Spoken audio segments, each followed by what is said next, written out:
آج اس شہزادی کی بات ہوگی جسے تعویذ حسین کہا جاتا ہے۔ کربلا کے بعد جس پر سب سے زیادہ ظلم ہوا اسے سکینہ کہتے ہیں۔ امام علی مقام کے سینے پر جو سوئے اسے سکینہ کہتے ہیں۔ کربلا کے بعد جب بابا کا سینہ سکینہ کو نہ ملا تو گرم ریت پر سویا کرتی تھی۔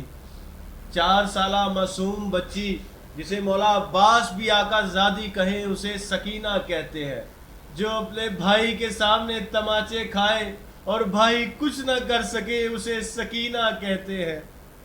مولا سجاد کہتے ہیں کہ دنیا کا سب سے مشکل کام یہ ہے کہ کوئی بھائی کے سامنے اس کی بہن کو مارے اور بھائی کچھ نہ کر سکے۔ قید خانے میں بی بی سکینہ اس قدر گریا کرتی تھی، اس قدر روتی تھی کہ اس قید خانے سے یزید کے محل میں صرف بی بی کے رونے کی آوازیں جایا کرتی تھی، اور بی بی اس قدر گریا کرتی تھی اور اپنے بابا کو یاد کرتی تھی اور پکارتی تھی، بابا آپ کہاں ہو بابا، مجھے نیند نہیں آتی بابا۔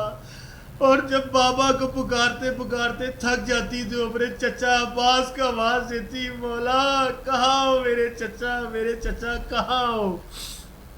یزید لعنتی کی نیند میں بی بی کے رونے سے خلل پیدا ہوا تو اس نے اپنے کنیزوں کو بلایا اور کہا کہ یہ بچی کیوں روتی ہے؟ تو انہوں نے کہا کہ اپنے بابا کو پکار رہی ہے۔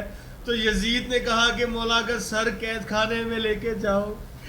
جیسے ہی بی بی نے مولا کا سر دیکھا غش کھا کے گر گئی، اور جب ہوش میں آئی تو مولا کا سر اپنی گود میں رکھا اور اس قدر گریا کرنے لگی کہ بی بی اس دنیا سے چلی گئی۔